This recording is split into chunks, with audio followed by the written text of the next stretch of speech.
कर्मफल जैसी करनी वैसी भरनी। बेटा बनकर, बेटी बनकर, दामाद बनकर और बहू बनकर कौन आता है जिसका तुम्हारे साथ कर्मों का लेना देना होता है। लेना देना नहीं होगा तो नहीं आएगा। एक फौजी था, उसके माँ नहीं थे, बाप भी नहीं था, शादी नहीं हुए थे, बच्चे नहीं था, भाई नहीं था, बहन नहीं था। अकेला ही कमा कमा के फौज में जमा करता जा रहा था। तो थोड़े दिन में एक सेठ जी जो फौज में माल सप्लाई करते थे, उनसे उनका परिचय हो गया और दोस्ती हो गई। सेठ जी ने कहा, जो तुम्हारे पास पैसा है वो उतने के उतने ही पड़ा है, तुम मुझे दे दो, मैं कारोबार में लगा दूं तो पैसे से पैसा बढ़ जाएगा, इसलिए तुम दे दो। फौजी ने सेठ जी को पैसा दे दिया। सेठ जी ने कारोबार में लगा दिया। कारोबार उनका चमक गया, खूब कमाई होने लगी, कारोबार बढ़ गया। वे थोड़े ही दिन में लड़ाई लग गई। लड़ाई में फौजी घोड़ी पर चढ़कर लड़ने लग गया। घोड़ी इतनी तेज थी कि जितनी ज़ोर ज़ोर से लगाम खींचे उतनी ही तेज भागे। खींचते खींचते उसके गलफर तक कट गए, लेकिन वो दौड़कर दुश्मनों के गोल में जाकर खड़ी हो गई। दुश्मनों ने वार किया, फौजी भी मर गया, घोड़ी भी मर गई। अब सेठ जी को मालूम हुआ कि फौजी मर गया तो सेठ जी बहुत खुश हुए कि उसका वारिस तो है ही नहीं, अब ये पैसा देना किसको। अब मेरे पास पैसा भी हो गया, कारोबार भी चमक गया, लेने वाला भी नहीं रहा। तो सेठ जी बहुत खुश हुए।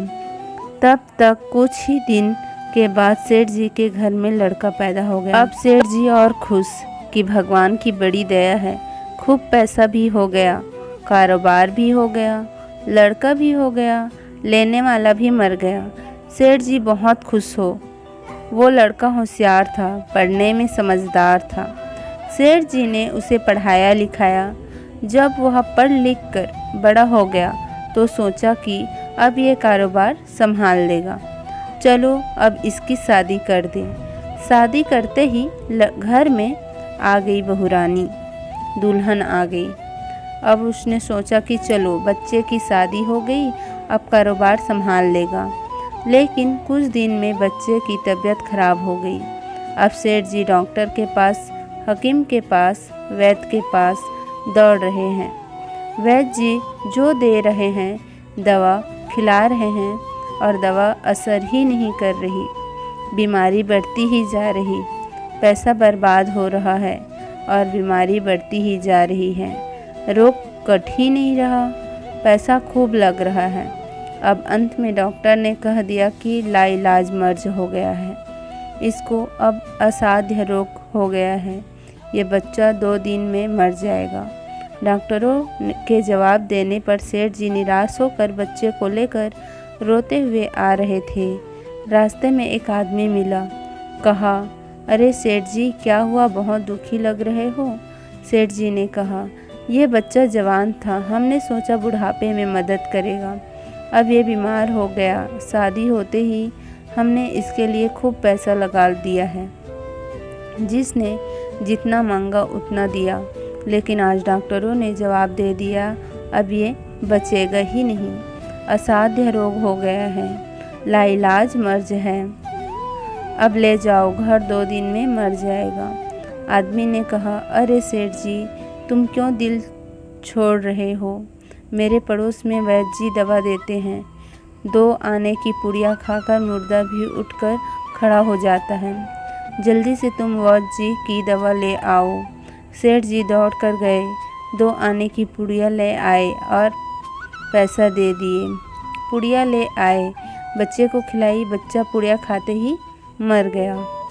बच्चा मर गया। अब सेठ जी रो रहे हैं, सेठानी भी रो रही है और घर में बहुरानी और पूरा गांव भी रो रहा है।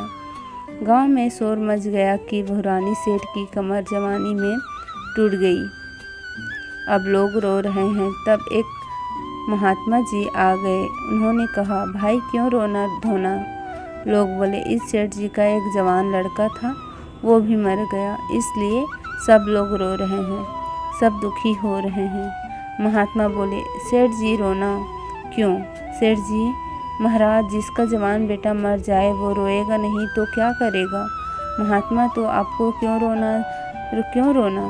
सेठ मेरा बेटा मरा तो और किसको रोना? महात्मा और उस दिन तो आप बड़े खुश थे। सेठ किस दिन? महात्मा फौजी ने जिस दिन पैसा दिया था। सेठ हाँ, कारोबार के लिए पैसा मिला था तो खुशी था। महात्मा और उस दिन तो आपकी खुशी का ठिकाना ही नहीं था। सेठ किस दिन? महात्मा अरे जिस दिन फौजी मर गया, सोचा कि अब तो पैसा भी नहीं देना पड़ेगा, माल बहुत हो गया, कारोबार खूब चमक गया, अब देर नहीं पड़ेगा, बहुत खुश थे। सेठ हाँ महाराज, खुश तो था। महात्मा और उस दिन तो आपकी खुशी का ठिकाना ही नहीं था, पता नहीं कितनी मिठाइयाँ बढ़ गई। सेठ किस दिन? महात्मा अरे जिस दिन लड़का पैदा हुआ था। सेठ महाराज लड़का पैदा होता है तो सब खुश होते हैं, मैं भी हो गया तो क्या बात? महात्मा उस दिन तो खुशी से आपके पैर जमीन पर नहीं पड़ते थे। सेठ किस दिन? महात्मा अरे जिस दिन बेटा ब्याहने जा रहे थे। सेठ महाराज बेटा ब्याहने जाता है तो हर आदमी खुश होता है, तो मैं भी खुश हो गया। महात्मा तो जब इतनी बार खुश हो गए तो जरा सी बात के लिए रो क्यों रहे हो? सेठ महाराज ये जरा सी बात है, जवान बेटा मर गया है मेरा, ये जरा सी बात है क्या? महात्मा अरे सेठ जी वही फौजी पैसा लेने के लिए बेटा बनकर आ गया, पढ़ने में, लिखने में, खाने में, पहनने में और शौक में, श्रृंगार में जितना लगाना था शादी ब्याह में सब लग गया और ब्याज दर ब्याज लगाकर डॉक्टरों को दिलवा दिया। अब जब 2 आने पैसे बच गए वो भी वैद्य जी को दिलवाने की पुड़िया खाकर चला गया। अब कर्मों का लेना देना पूरा हुआ। सेठ जी ने कहा हमारे साथ तो कर्मों का लेना देना था, चलो हमारे साथ तो जो हुआ सो हुआ, लेकिन वो जवान बहुरानी घर में रो रही है, जवानी में उसको धोखा देकर विधवा बनाकर चला गया, उसका क्या जुर्म था कि उसके साथ ऐसा गुनाह किया? महात्मा बोले यह वही घोड़ी है जिसने जवानी में उसको धोखा दिया, इसने भी जवानी में उसको धोखा दे दिया। वैद्य शास्त्र व पुराणों के साथ सभी साधु संतों का कहना है कि यह संसार कर्मों का लेखा जोखा है, इसमें जो जीव चैतन्य है वह समझदारी से भव सागर पार हो जाएगा। तो दोस्तों आपको ये कहानी कैसे लगे हमें कमेंट्स करके ज़रूर बताएं और हमारे चैनल को लाइक, शेयर एंड सब्सक्राइब ज़रूर करें। धन्यवाद।